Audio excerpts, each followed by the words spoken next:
All right. Carnivore Soldier coming at you from Austin, Texas. We're live at 7:05. It is April 17th, Wednesday. It's Hump Day. You made it another week. And if you fell off your horse, jump back on that thing and ride like no one saw you fall off. Make sure you do learn from your mistakes, though. Don't just jump on and do the same mistake over and over. We don't want Groundhog Day around here. Got a couple great guests. We got a great topic tonight. The topic tonight is going to be doing carnivore in your 20s, 30s, 40s, 50s, 60s, and 70s. The differences between those ages and what you might see and the benefits you might get and the challenges you might have. And this is going to be an open forum with the guests and you guys. So if you guys have things to input, please add to this conversation. Bringing in our regulars here, turning into our regulars, John, the Carnivore Teacher. Hey, John, how's it going? Good. And DC, how's it going from down under, brother? Very good. Yeah, nice sunny day. Yeah. Is it nice sunny day? It's been overcast here and the sun's kind of going down. So yeah. Why don't you guys do a quick introduction yourselves and we'll jump into this. All right. I'm John Lespina. I'm the Carnivore Teacher, 1965 on YouTube, Facebook, Twitter, a couple other places. I've been carnivore for over a year, ketovore for 4 years, so total of 5 years. And I constantly tweak and adjust. And I am a few years away from 60. So we're talking about ages and the carnivore diet. And I'd be curious to hear everybody's opinion tonight about how I would do this diet any differently in the next 10 years or 20 years from now. I think we need more protein as we age. So we can talk about that. All right, DC, you're in your young 50s, right? You're 50, 51, something like that? 51 now. Yeah. All right. Last month turned 51. Been keto, a fatty keto for the last 9.5 years. 9.5 years in full remission now after stage 4 twice in blood cancer. It's like John says, it's constantly tweaking my diet, constantly learning more, studying more, and recovering, from treatments and the disease itself. So it's an ongoing process, as I always say, we're all sort of a work in progress, as is life, and we're still learning to live. And that's why I'm DC learning to live. All right. Thanks a lot, DC. And I'm Larry. I'm the Carnivore Soldier, retired Army Chief Warrant Officer. And I'm 57, be 58 May 4th. So a few more days till I'm 58. So I'm right up there with these guys. So we're all in our 50s. A bunch of guys in our 50s thriving on the carnivore diet. And here's my dog, and he's 9, and he's thriving on the carnivore diet too. Although you can only see his nose here, his nose tip. But Duke's here along with me. Good boy, Duke. This is going to be what I did was we were talking about this earlier. I went to Google Bard, which is now Gemini, which is their AI engine, similar to ChatGPT.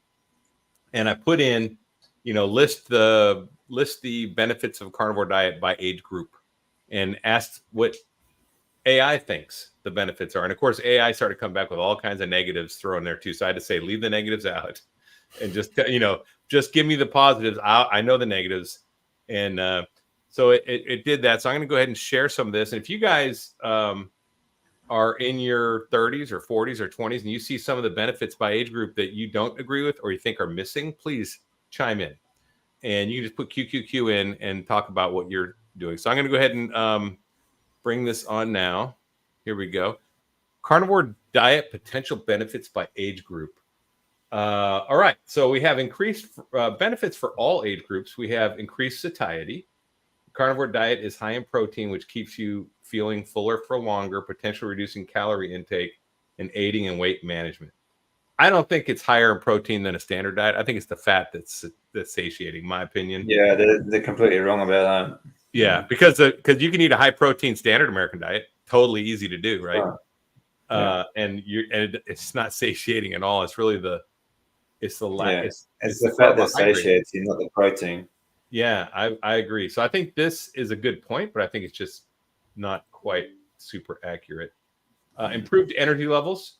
Some people experience increased energy on the carnivore diet, possibly due to the efficient use of fat for fuel. Now that's accurate. You got That's that one right. That's Mhm. accurate. Yeah. Yeah. Reduced inflammation. So AI's got a handle on this a little bit, it looks like. Early research suggests that carnivore diet may be helpful in reducing inflammation, although more studies are needed. They have to say maybe to cover their butt, Yeah. and they have to say more studies are needed because, well, actually, the diet that is studied the most is the ketogenic way of eating. Right. There have been Yeah, that's more right. studies I on mean, the keto last than any other. 150 years. Yeah, and carnivore Yeah. is a subset of that. Yeah. It is a ketogenic diet. It's a lower carb version of it. Like keto is like the child version. Carb count, right? You know, carnivore Yeah, is like the adult version. we're not managing the addiction, we're just getting rid of it, right? That's what I Yeah. like to say.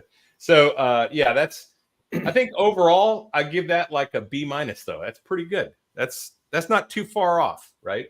If you knew what you're looking at. Now, if you didn't know anything and you typed this in and saw this, it doesn't matter if you think protein you should eat more fats though, and that's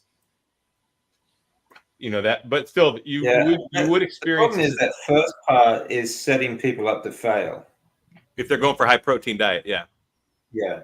And I think that's what people think carnivore is. And if you are one of the people watching this show or seeing this video, it's not.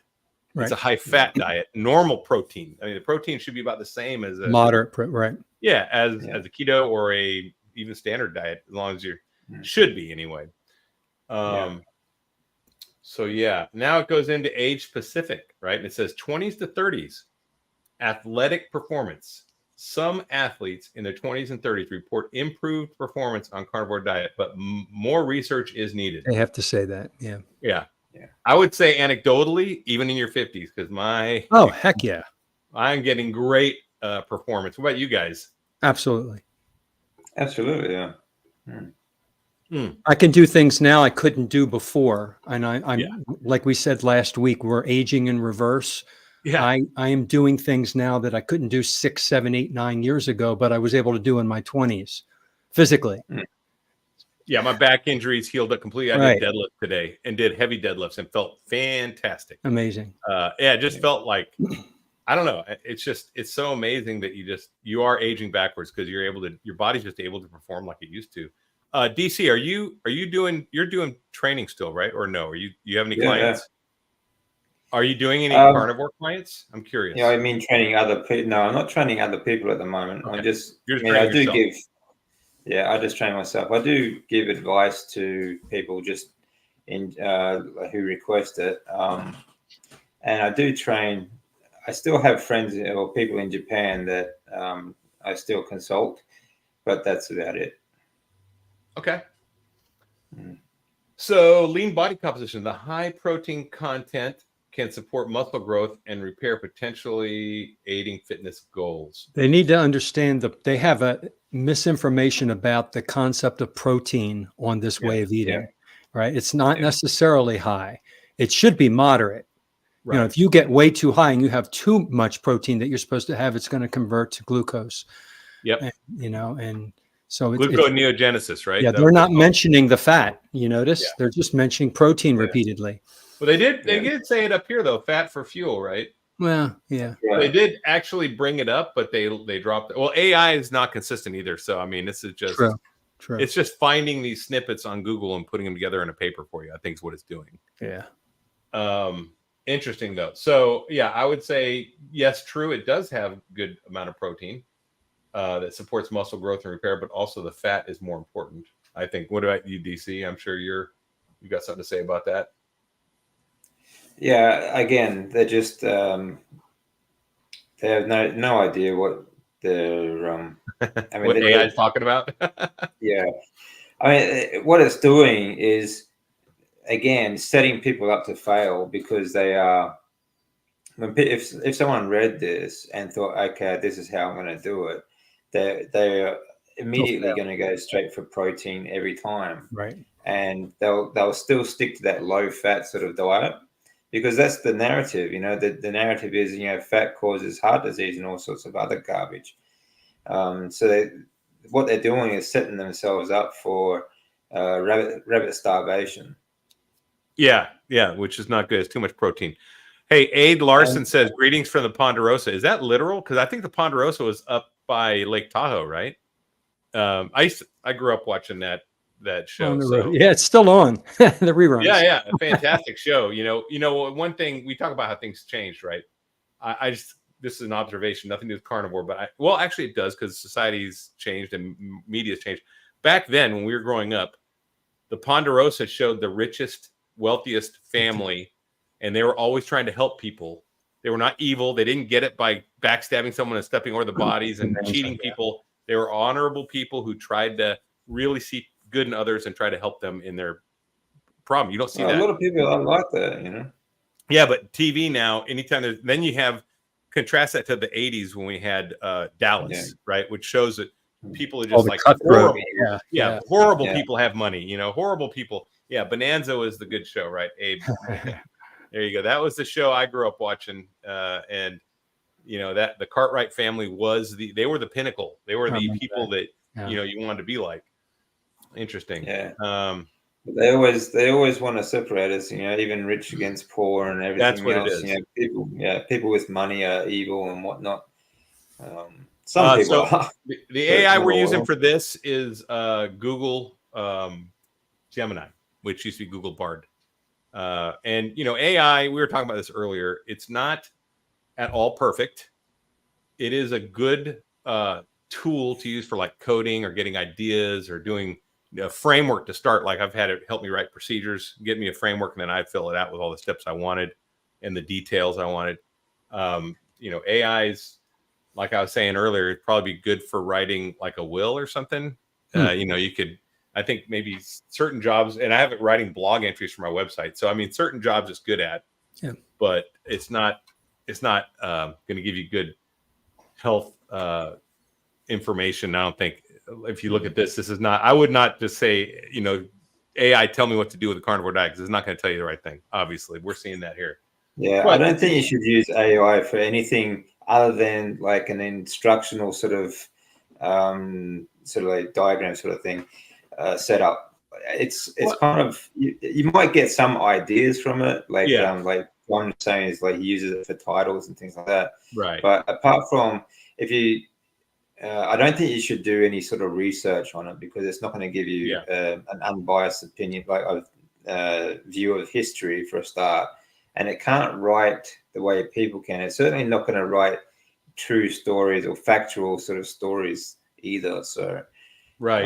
No, I agree. AI is limited right now. It's dipping into everything that's out there, and because of the First Amendment, anybody is allowed to say anything on there. So you have everybody's point of view, everybody's political and religious and everything point of view. So you ask it however specific your question is or your request, it's dipping into everything, the Pandora's box. Yes. And so you're getting correct information, you're getting incorrect information, you're getting bias. And we need to just understand that, take it with a grain of salt. Carnivore Athlete says Gemini will do everything it can to talk you out of carnivore diet. We'll go over that in the end. It's so biased. Really? I had to manually tell it to strip the bias away, and it still left some. But yes, he's absolutely right. I had to say, leave off all the negatives. Don't give me any. I had to keep like modifying my search till it gave me what I wanted. And then I just copy and pasted what I wanted and left the stuff I didn't want. So, all right, 20s and 30s, athletic performance, lean body composition. We got that. The next one, 30s and 40s, blood sugar management. Individuals with type 2 diabetes under doctor supervision may experience improved blood sugar control. Wow. I can't believe that Gemini actually said that. It's true. They had to put the word may. May. They will. They absolutely positively will, but they can't say that because, if there's like 1/10 of 1,000th of a % of a person who doesn't, then they're wrong and they don't want to be held liable or whatever.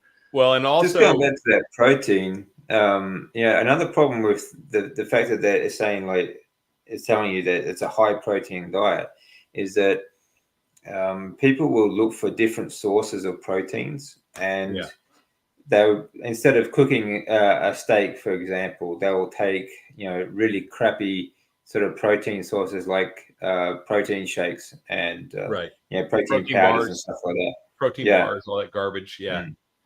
So individuals. Here's the deal: you don't have to have type 2 diabetes. I mean, I think metabolic syndrome or insulin resistance. Insulin resistance. Any form of it. which is very prevalent. Most people, I think something like 50 or 60% of people are pre-diabetic. At least they have some kind of metabolic syndrome going on in America, and it's probably because the seed oils and the carbohydrates and the carbs combined.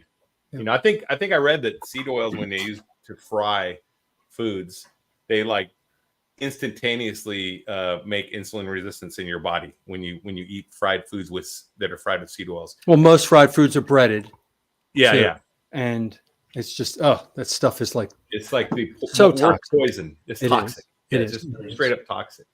So yeah, but this is great, and I think this is at any age, not just 30s to 40s. And now we're seeing more people in their 20s and 30s with type 2 diabetes. Oh yeah, we're seeing children kids, now. Yeah, little kids. Children under 18 with type 2 diabetes. I was watching this little kid, lives across the street from me. He was they were having a party over the weekend, and he was walking. He must have been 8 years old with a Sprite can with this big belly. Little kid, with a big belly. Know. I see that. And drinking all that sugar, just drinking the sugar. The obesity in children now is staggering. Even under 10 years old, the obesity level is incredible. So sad. And it starts from the baby formula, or even in the womb. Like the mother's drinking and eating a lot of crap. The baby comes out addicted to sugars. Baby formulas are full of seed oils and sweeteners and sugars and all sorts of other problems. It's so many children just not making it to adulthood anymore. It's disgusting. I could see Rick out there running. Yeah, he's out running all the little kids in the dust. He's so mean. All right. Seed oils are already oxidative when they're made. That's true. When they're heated, they get even worse. Yep. These seed oils create oxidative stress and mitochondria losing inflammation and chronic disease. 100%. Aid. That's perfectly stated. Mm-hmm. And that goes for the processed forms of proteins as well. Like I was talking about with protein powders before, that they're heavily oxidated, or they're heavily processed and cooked a lot, and they're full of all sorts of flavorings, colorings, seed oils, and sweeteners, and other things that and a lot of it, even like whey comes from milk, but it's heavily processed, like I said.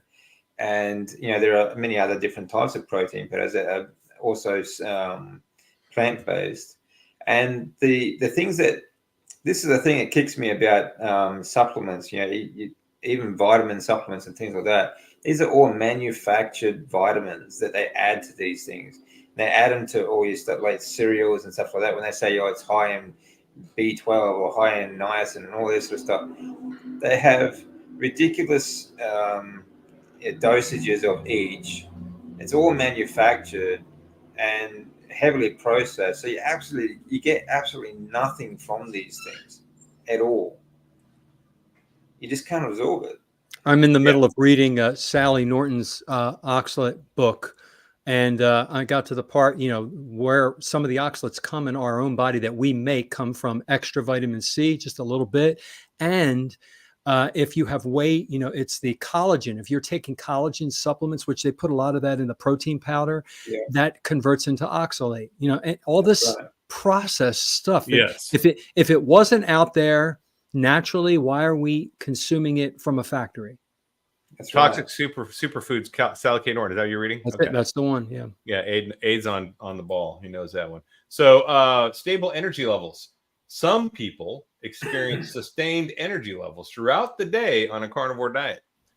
I would put a caveat on that. That's true, but I'd say you really, to get that stable throughout the day, I think the best energy levels I got throughout the day is when I quit caffeine, then everything evened out. Otherwise, you still get spikes, I think, in my body. And again, that's due to the fat content, or like a high fat diet, not the protein. Even if you do caffeine, though, you still have way more stable than it was when you're eating standard American diet. Where I remember after eating lunch, you just want to fall asleep at your desk. Well, it's that insulin roller coaster that you're not having when you don't have the sugar. I mean, I can remember driving long distances and always having to stop to get snacks to keep me awake.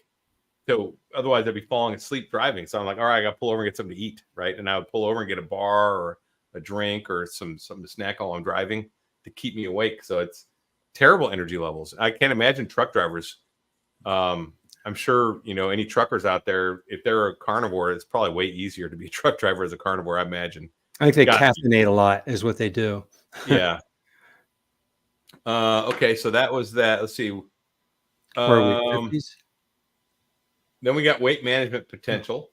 The carnivore diet may support weight management due to its restrictive nature and protein satiating effects. Again, it's focusing on the wrong thing. They're not saying fat at all. Yeah, it's fat. It's fat, people. Don't believe this one. AI is lying to you. You need what was the AI in Terminator? It was what was Terminator? Oh, you're right. What was it was anyone chime in on this? I forget what AI. There was AI in Terminator. Anyway, crap. What was that called? It was the name of the company. Yeah, it was. Anyway, I'll think of it. Every time they talk about AI, I think about the Terminator movies. I'm like, is this where we're going? Is this thing going to become self-aware? Singularity, self-aware. Yeah. And they're Skynet. Thank you, Bruce. Skynet. That's it. Yeah. Thanks, Bruce. Bruce is on point there. I haven't watched it in so long. Skynet. Very good. That's what's great about having all these guests. Everybody has. You can find the answer. You guys are better than AI. Yeah. Listen to this. You need to ask the AI program about who the long-term carnivores are. It'd be interesting to ask. What tribes are currently carnivore or something, eat a meat-based diet, not a plant-based diet. You do that now. Yes, Bruce is a geek. We are too. I'm just haven't watched it in a long time. But Skynet, yes, that's great. Okay, then 40s to 50s, focus and clarity. Now, I think this, in the 30s and 40s is good too. I think in the 20s and 30s, you don't really have a problem with focus and clarity. I didn't, and I was eating a crappy diet. So, I mean, maybe it'll still improve. But I think the great benefit would be probably 30s to 50s, depending on the person and above.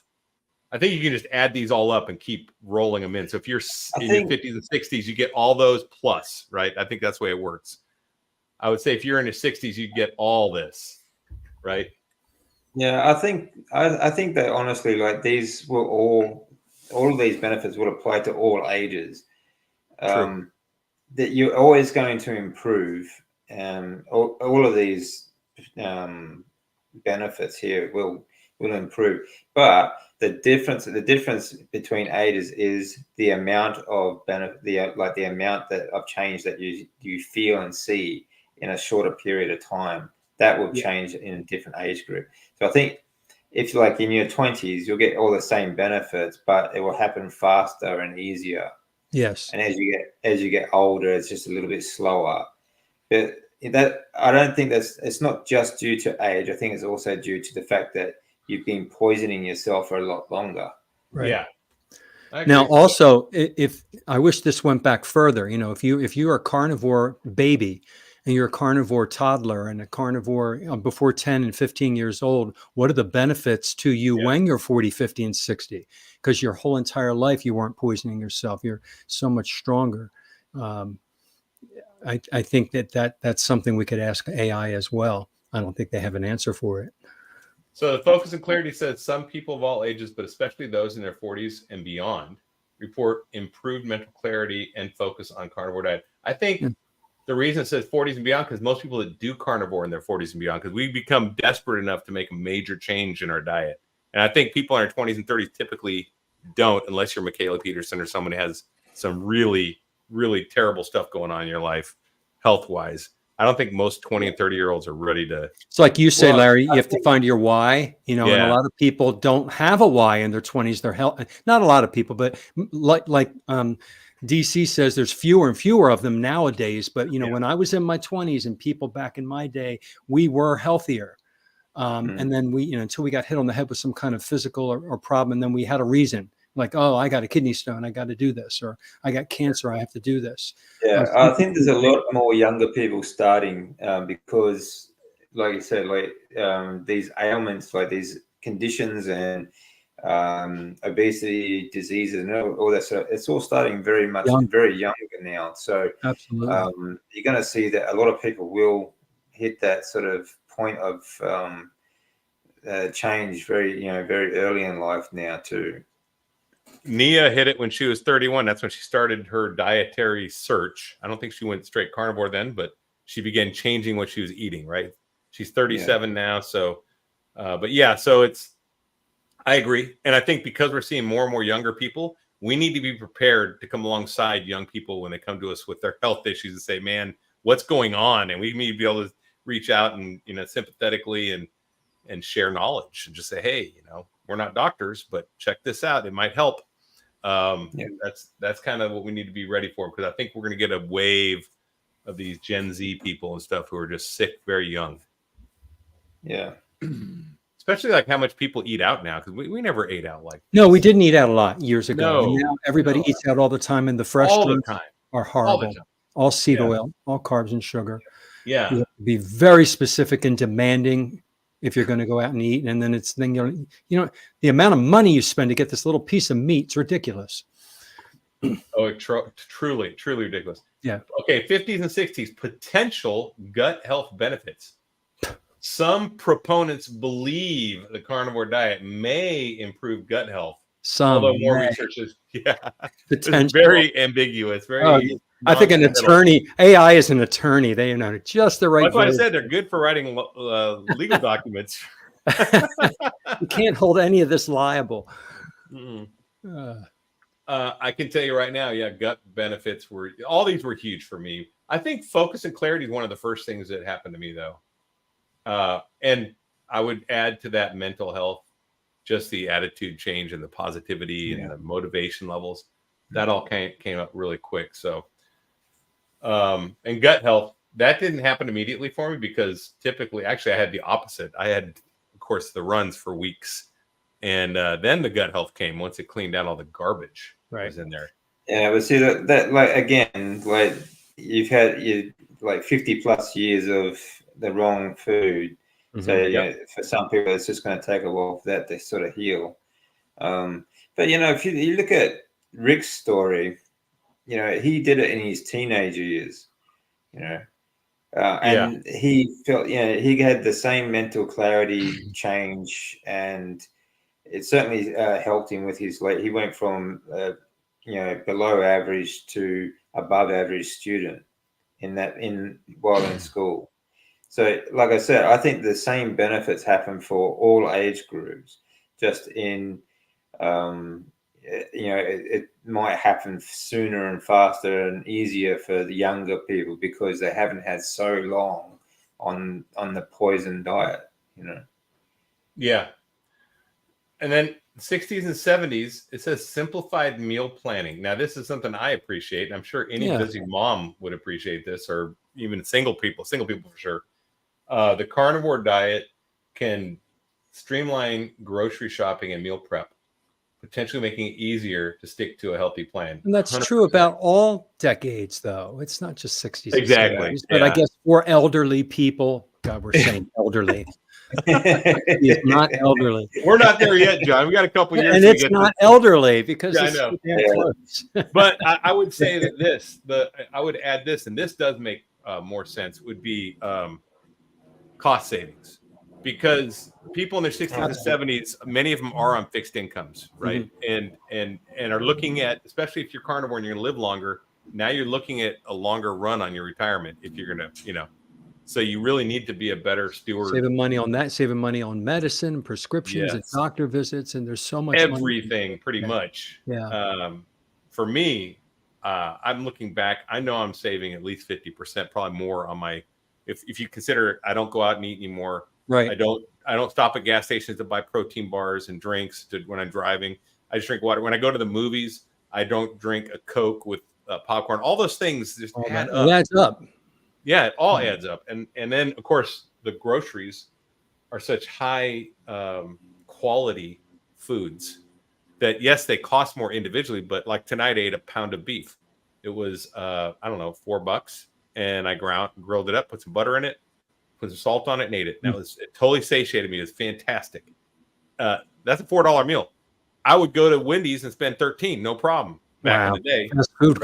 Fast food has gone up too. Oh, it has. Yeah. Used to be cheap when I was a kid. Yeah, it used to be like 10. Right now it's 13. Less than that. It was $4 or $5 when I went to McDonald's in high school. Oh, in high school. I'm talking about like last year. Oh, all right. I didn't eat it. Last year I was still going out. I was still driving around and hitting. All right. Yeah. Went before up. I became a carnivore, right? Dang. So it was expensive then, but still, I mean, you look at all that, plus all the ingredients and food stuff that I bought, and then the stuff I threw away daily.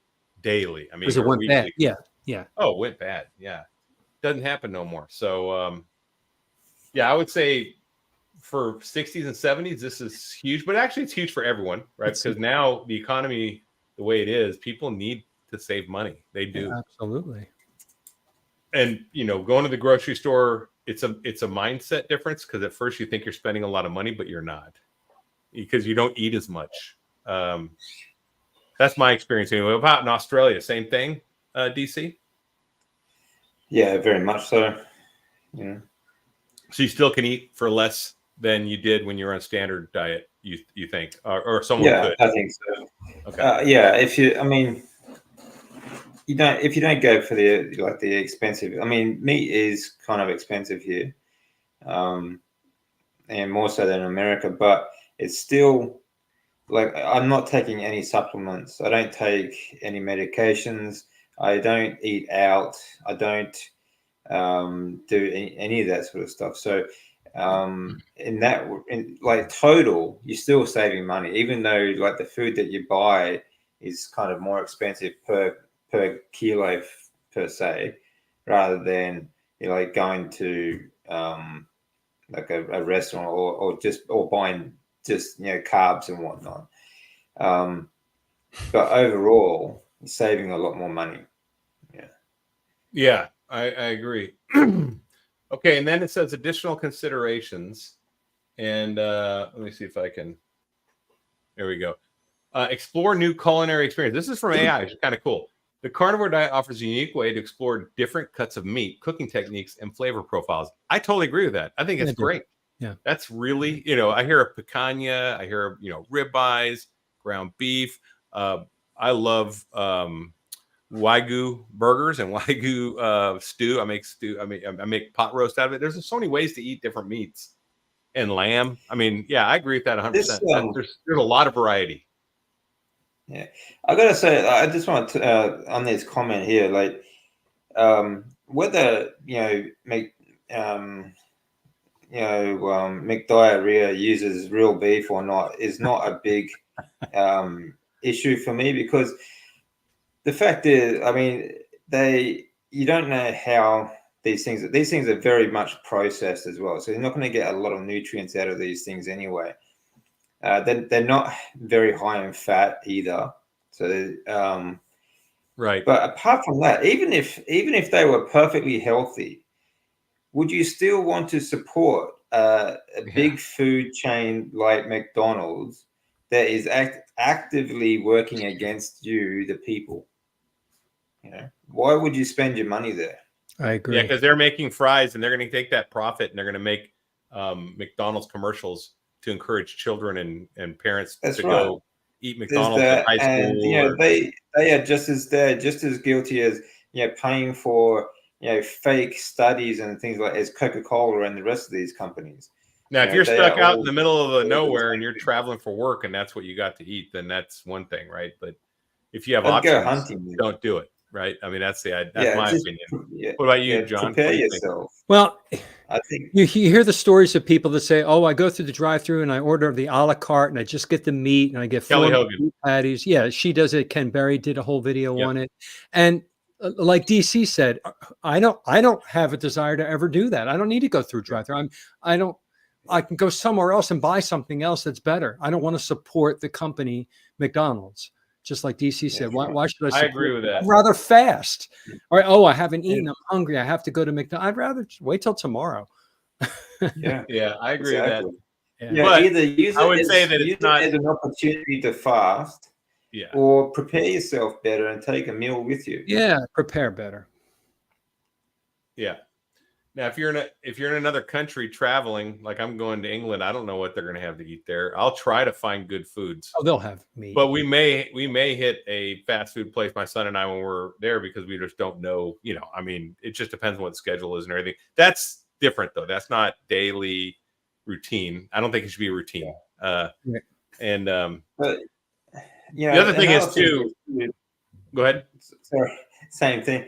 But this is a war. This really is a war.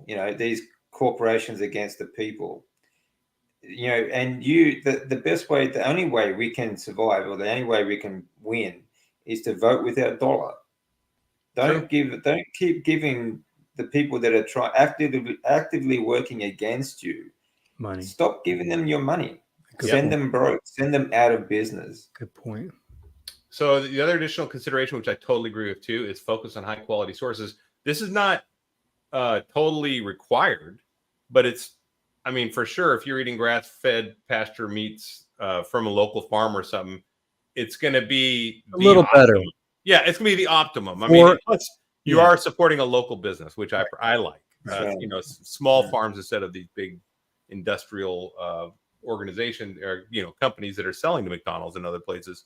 But yeah, it'll be a little better. You can totally do it off. I don't really buy much grass-fed pasture meats. I think most meats are grass-fed up to a point, and then they're switched over to corn. They all are. They all are grass-fed, but they are finished in grain. A lot of them, and they honestly, I think they taste better, grain finished. I do too. My Wagyu burgers all grain pretty much at the end when they load those guys up. So Charger Mopar Rick says it's really amazing this diet has yet to go mainstream. Well, for one thing, they're trying to figure out how to monetize. I guarantee there's some groups of people trying to figure out how to monetize this thing, and it's really hard to. That's what's great about this. Like, none of us are making money off this. Right. We're not here to make. We're not selling anything, right? I mean, it's really interesting to see. That's one of the reasons. So we're going against all these companies that are making money, right? So that's the thing. I mean, the reason it's not going mainstream is because the media is paid by pharmaceutical and food companies that have no interest in this becoming a narrative. No interest. Which is why even AI kind of gives us the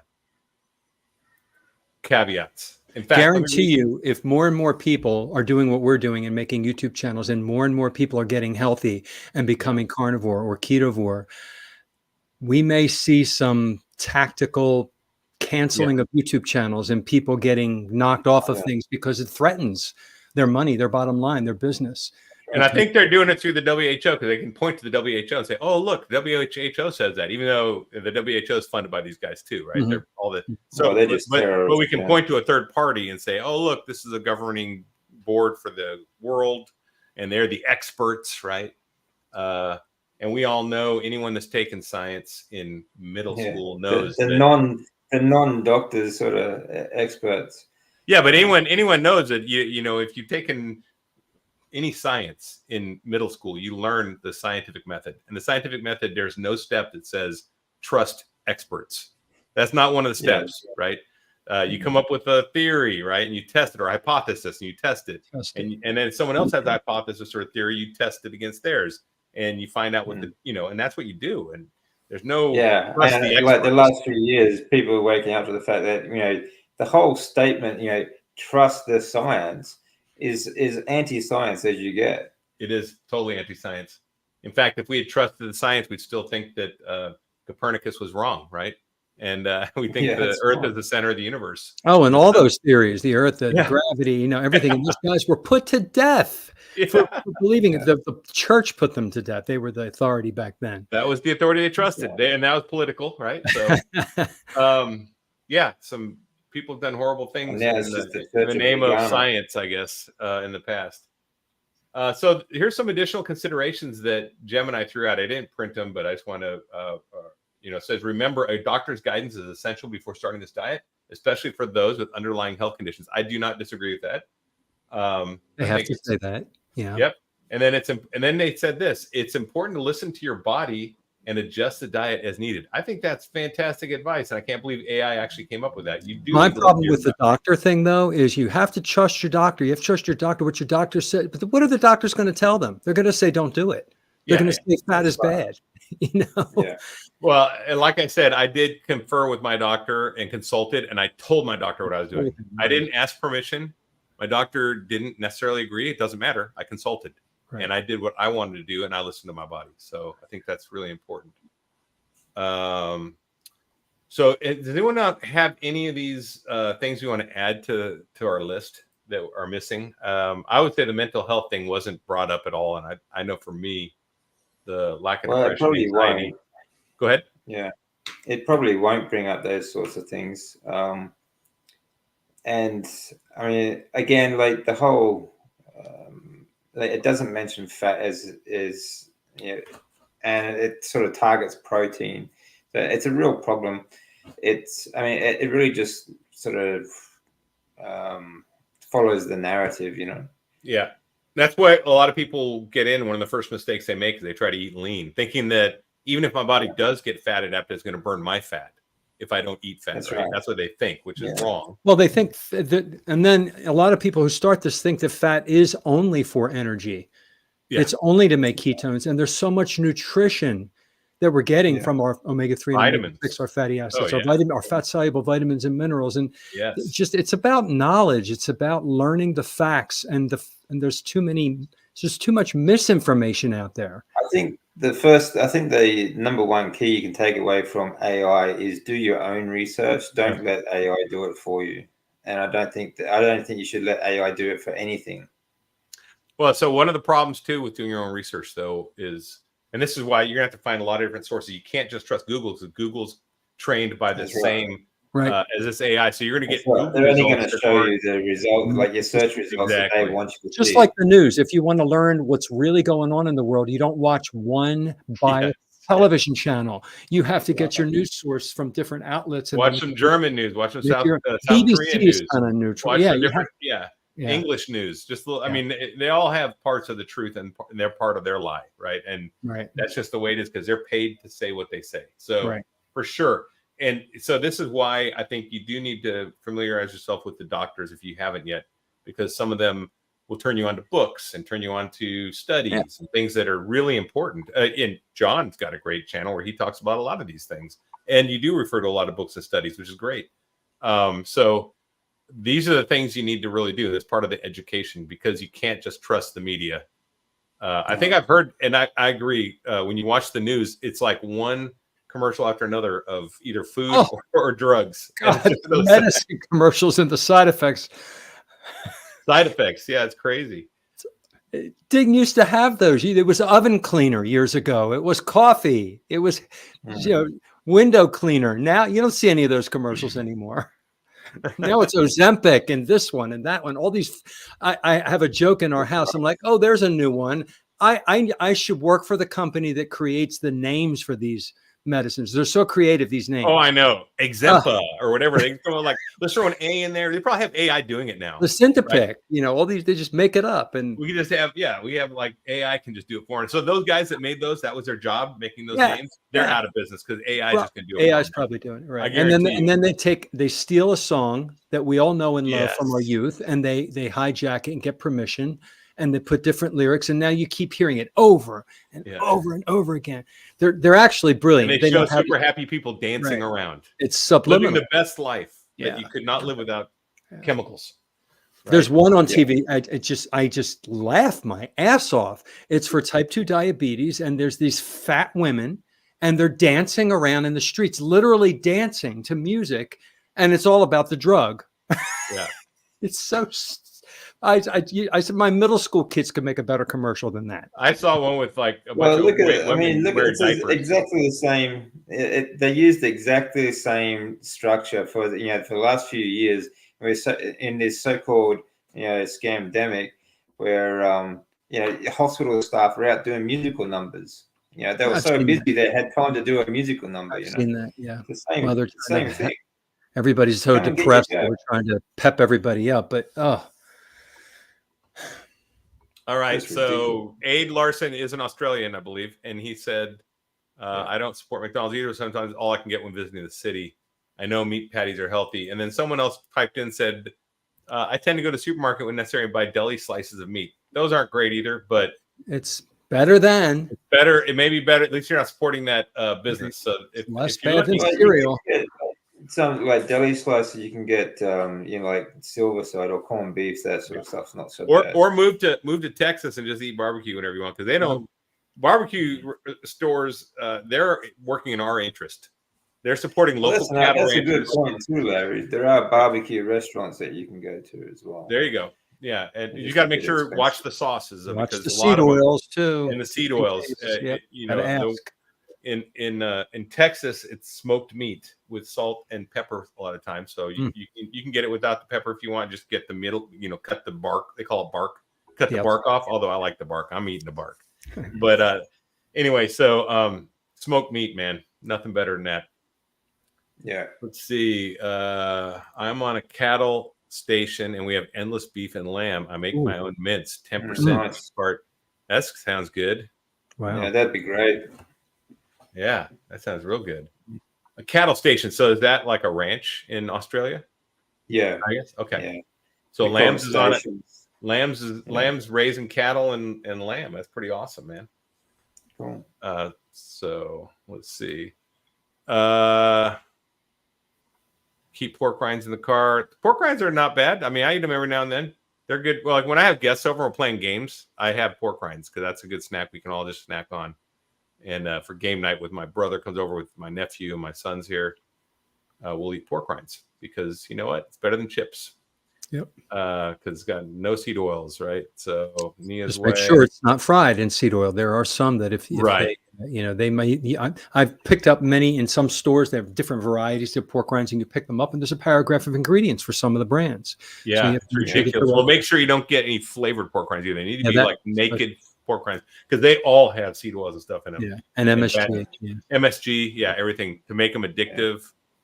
And they don't always tell you how they're cooked either. So right, it has to say fried out, cooked in their fried out pork.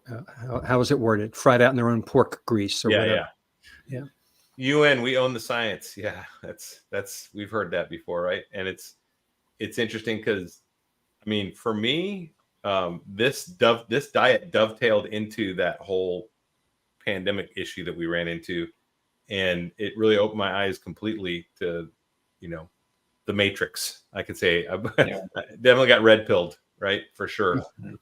Let's see.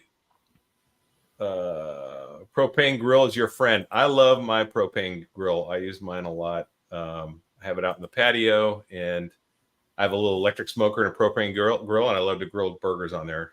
They always taste the best when they're grilled. Yeah. Let's see what else we got. Dr. Kiltz is here. Hey, what's up, Doc? Hey, Dr. Kiltz. Hey, good to see you, brother. How cool. Hey, if you guys haven't checked out Dr. Kiltz's channel, yes, early mornings, man, he's the guy to jump in and start your day. I guarantee you 100%. If you're in America, in Australia, it's late night, I guess, right? I like your food pyramid, Dr. Kiltz. Yeah. Dr. Kiltz. We've all used yours to explain to people. Yeah, Dr. Kiltz is the man. Thanks for stopping by, Doc. And hey, we look forward to seeing you at KetoCon. Oh, he'll be there. Good. Yeah, he will be there. And I'm meeting you. I'm gonna bring my son to meet you, and John will be there. DC's in Australia. He's not gonna be there, but we will see you there, Doc, for sure. Come and get you some good barbecue in Texas. I'll be taking some people around and showing some good stuff.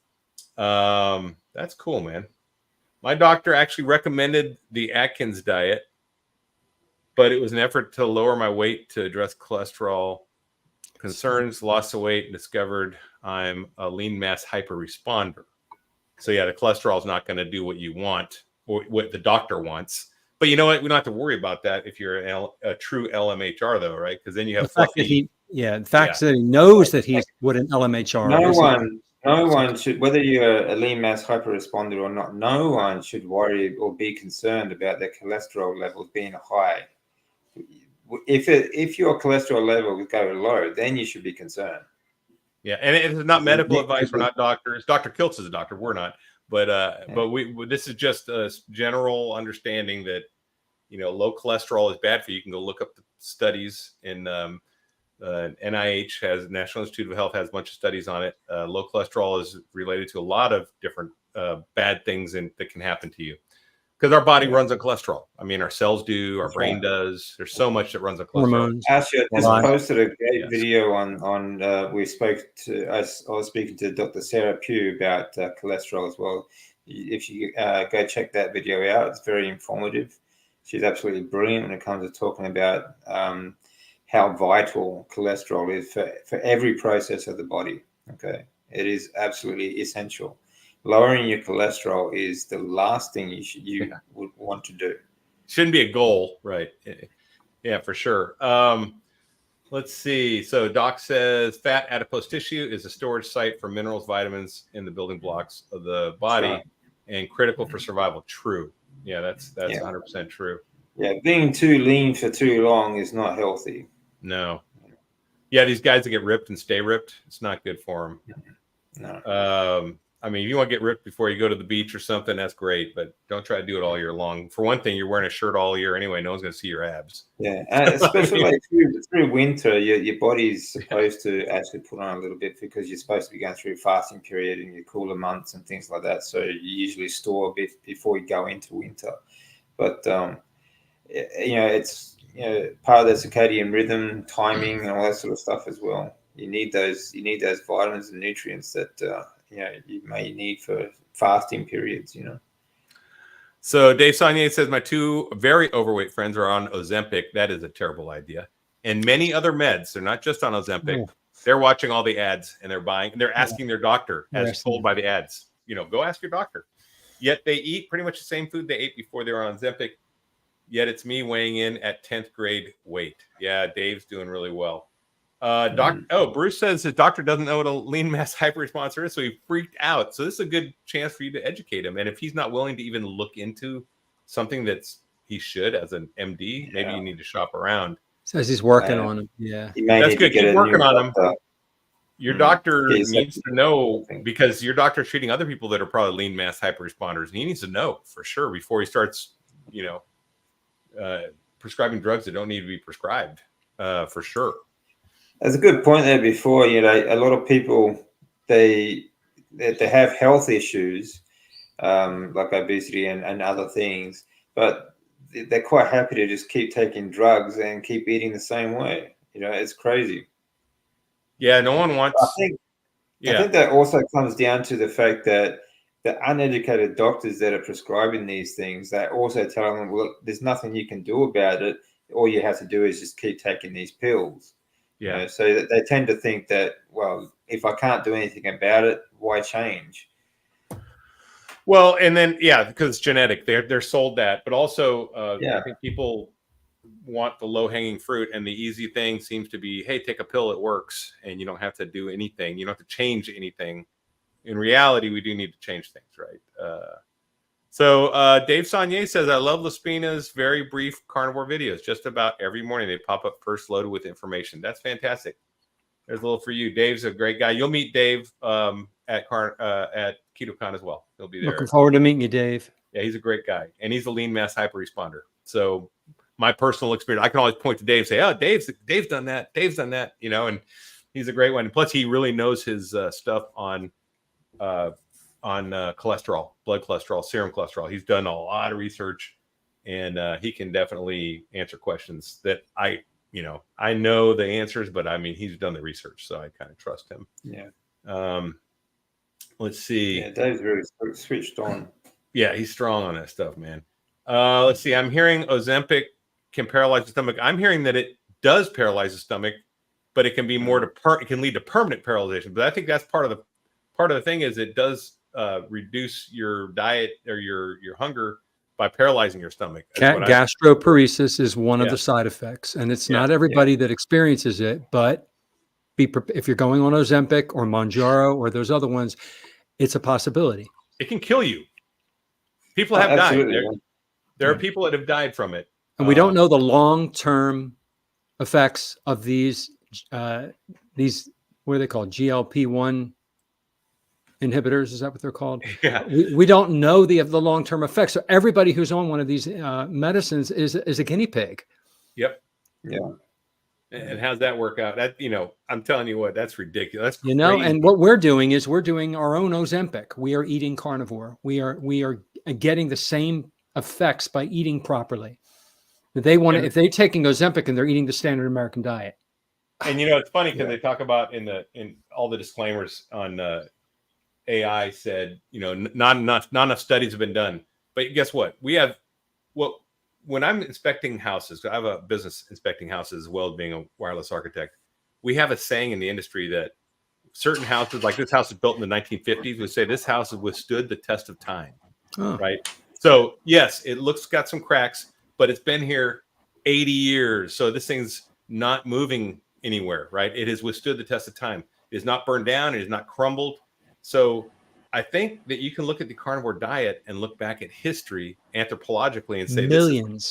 this has withstood the test of time. You don't need a modern study because, well, actually, you can go back to the 20s or the 1910s when the Bellevue study was done. Was that 1920s or 1910s? I don't know. 20s and 30s. 20s and 30s. The Bellevue study was after like Wilhelm Stephenson Came did back that with his partner, came back from the Arctic Circle after he spent 13 summers and 10 winters in the Arctic Circle studying. But the Bellevue study lasted 12 months, but he himself stuck to a high fat and moderate muscle meat diet, protein diet for over 6 years.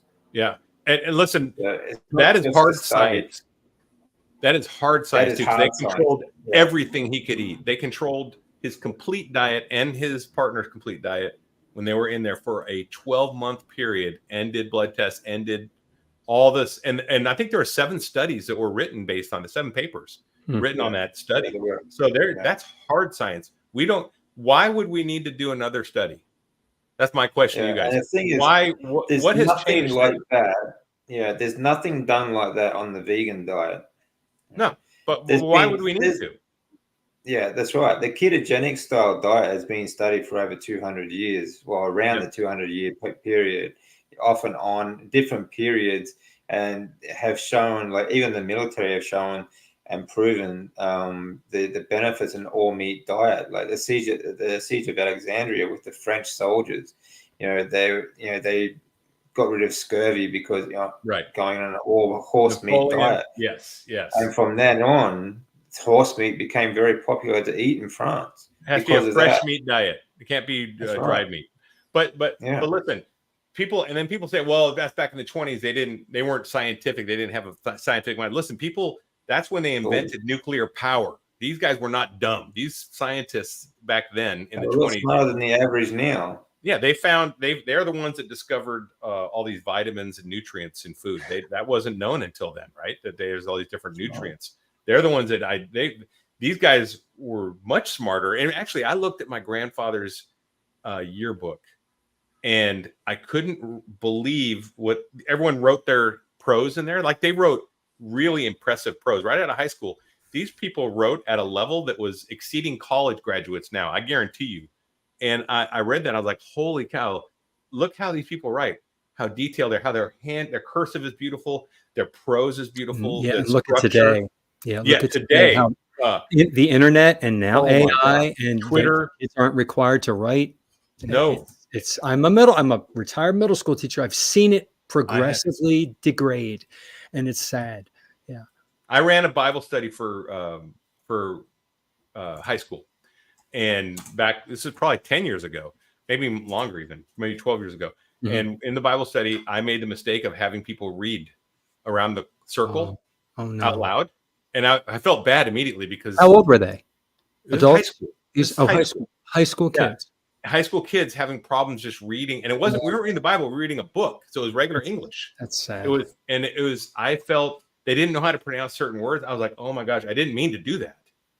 And I shouldn't, you know what? It's not on me though. It's on on those kids and their educational system they were in at the time, wherever they were, because every school's different, every teacher's different. I had fantastic. I was going to say, blame John. He's the teacher.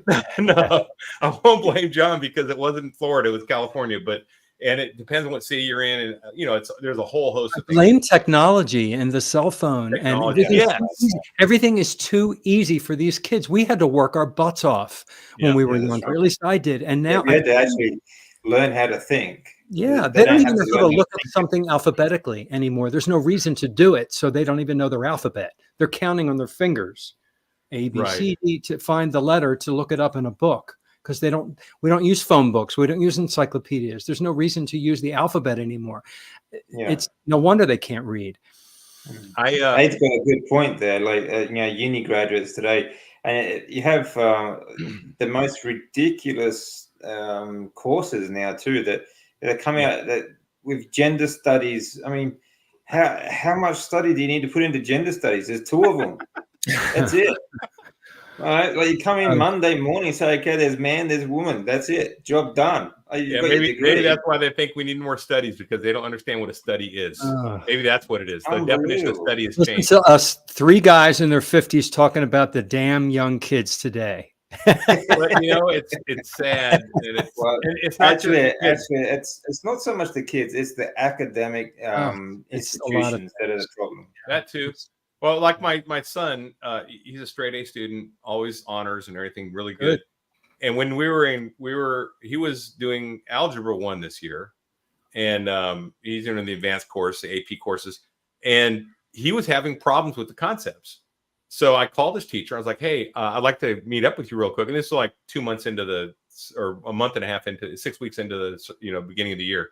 And he's like, sure. So we met up, and I said, listen, Colton's not getting it, and I'm having problems with that, because this is foundational to everything he wants to be, an engineer. He needs algebra like his back of his hand. He really needs to know it. He's just not getting it. The teacher's like, I don't understand. He's got straight A's. I'm like, it's not grades. That's not the thing. He can pass the test. He doesn't get it. He needs to. So I basically, and the other thing is they don't send him home with books anymore. So I was like, I understand, he's doing everything online, and that doesn't help me when I'm trying to explain to him. I need a book. And so he's like, okay, we got books. They're just in the back of the room. We don't send them home with kids anymore. Right. I'm like, well, send one home for me, because I need it to teach him. I'm good at math. I was a nuclear guy. I did nuclear engineering. I can do it. But and I think parents need, this is, probably 80% parents' faults, because parents aren't taking an interest in their children's education too. And that, a couple hours of teachers is not going to make up for, a lifetime with parents not doing their job. Right. And that's what I think is going on for most part. That's part of one teacher can't be a parent for 30 kids either. So you get one-on-one time with your kid. You need to make it count. So, well, this is another problem of today's society too, is we don't have that home unit of a teamwork, either like dad goes to work and mum stays at home and helps look after the kids, or vice versa. I don't give a crap which way you do it, but there's not many homes now that have a parent at home with time to spend with the kids on their education. Usually both parents are working and very busy, so it's the whole thing is a bit off. Bruce studied the opposite gender when in college. I did too. I did some of that. Dave Saunier said we went to the moon in the 60s and 70s. Yeah, research was on form back then. So that's another thing I pointed out to my son. He wanted to be an engineer. He wants to be an engineer. So I was showing him pictures of the Golden Gate Bridge being built in the 20s and 30s. And I'm like, hey, son, they didn't have a computer. They drew everything by hand. They did every calculation with a slide rule. They had no calculators, no phones. They did everything with a slide rule, which I had to do. I had to do slide rules. I was the last class to graduate nuclear power school with slide rules. We went to the moon on slide rules. That's right. Yes. I don't know if you saw that movie about the black woman that was basically, she was called a calculator. It yet, but I want to. It's good. I love math, so I want to watch that. But I mean, I can tell you right now, slide rules and using your brain. And the Russians had a technique. They had a word. I forget what it was. It meant writing on a napkin on your leg, and they would do their calculations just like there you go. On back paper. And this is a lost art. We don't have that anymore. I probably couldn't do it like I used to. So I don't know. I mean, I took drafting back when we used a drafting table, and we get the lines and we'd have to draw our block letters perfectly in there and everything. That's the way it was when I took drafting. Now, an iPhone now has, like an iPhone has more computing power now than like a 60s rocket ship did. Oh yeah. But when the lunar module landed on the moon, it had 4K of RAM. Okay. Yeah. I had 8K of RAM. Because I remember I upgraded my PC. I had an Atari 400. I upgraded it from 4K to 8K, and I thought, man, I could land on the moon with this thing. Yeah. And it was 81 or 82. I was like, oh my gosh, I could literally land on the moon with this computer. That's back then, right? Right. Couldn't even make a song with that much memory anymore. I mean, so let's see. We're way off. Sorry, guys. Any more carnivore stuff you guys want to talk about? So I said 3 guys in their 50s, and look at what we got on here. The Those damn kids Cure. today. Right. Carnivore Cure's here. I guess I didn't see him up here, but Carnivore Cure, welcome and good health to you. Thank you. Welcome, Carnivore Cure. Yeah. Let's see. I need to get him on. Here he is. Yes. Hey, DC. Thank you, Aid. There you go. What's up, brother? We need to get an interview with you. I know we talked about it over emails. Let's cement that thing, get it going, buddy. I want to get you a story on my channel. Yeah. He's a really great story too. And he has such a good story. I mean, the whole gambling addiction and all that stuff that changed his life, not just weight. It's life changing for me. It's life changing for guys like him. Life changing for everyone, really. It really is. Yeah. It's hard to.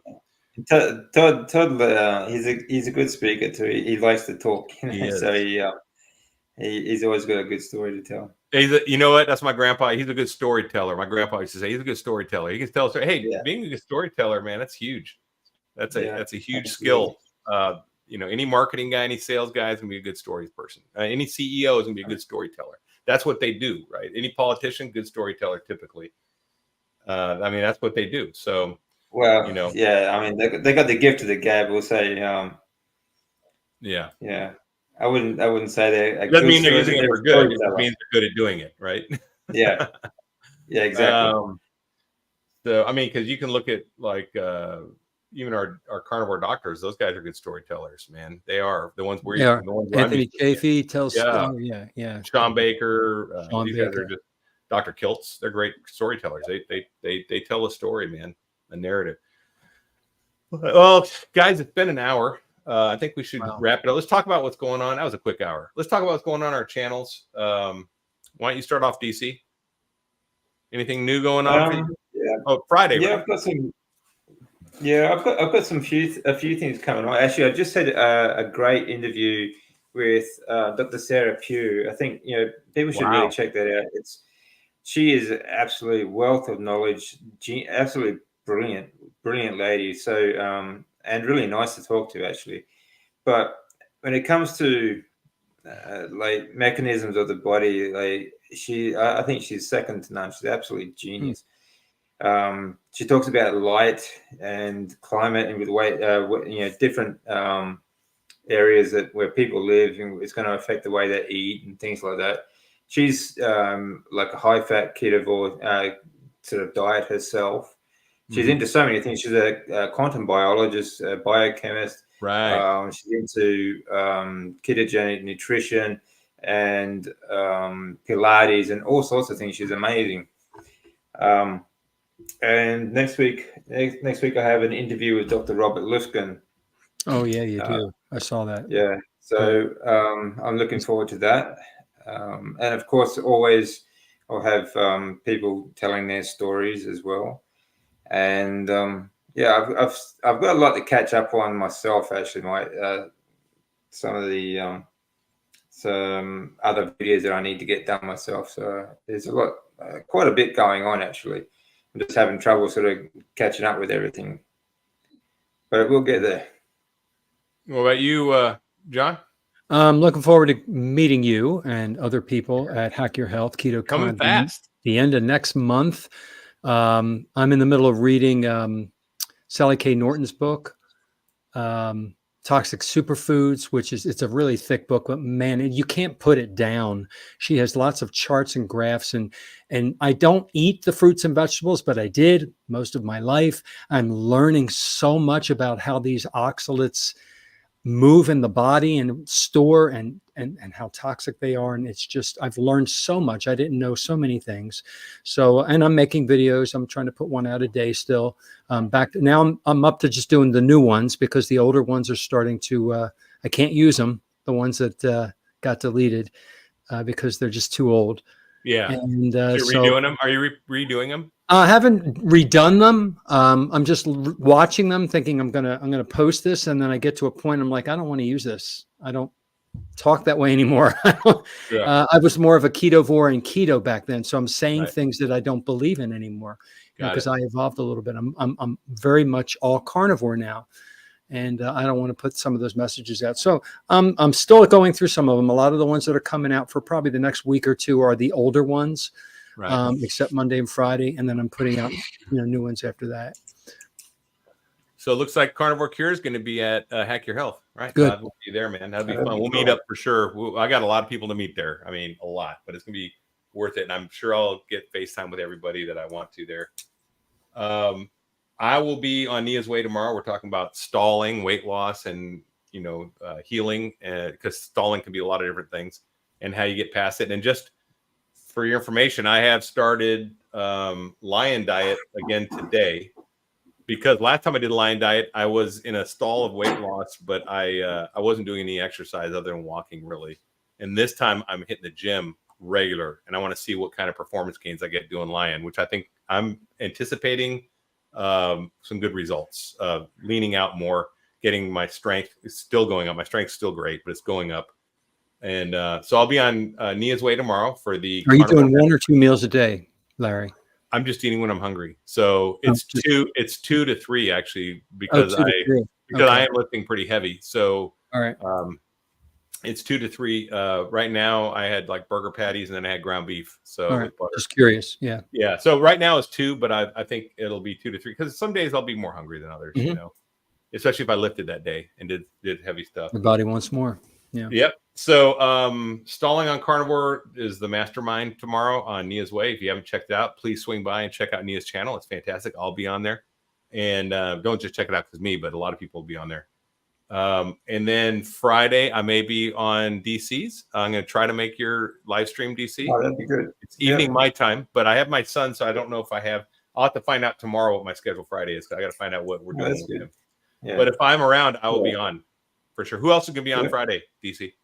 There'll be Rick, the 40-year carnivore, and anyone who wants to join. Really, it's kind of an open mic night. So, John, if you want to join us, what time is it on Friday, or is it like 8 o'clock? Florida. You're in Florida, yeah. So yeah. I think 7 p.m. Same thing as Rick. So yeah, all right, 7 p.m. Friday. Yep. All right. Nice. All right. Well, I think that's all we got. I'm going to drop you guys that. If you stick around for a minute, we'll say goodbye after a few. All right, guys, that was a fantastic show. Thanks for stopping by. Thanks for listening in after the fact. If you have any comments below or anything we left out for effects you can get from the Carnivore Diet, please add your comments down below. And if you're going to be at Hack Your Health, post down there. Let me know so we can meet up. All right, guys, thanks a lot. Stay strong and overcome. Carnivore Soldier.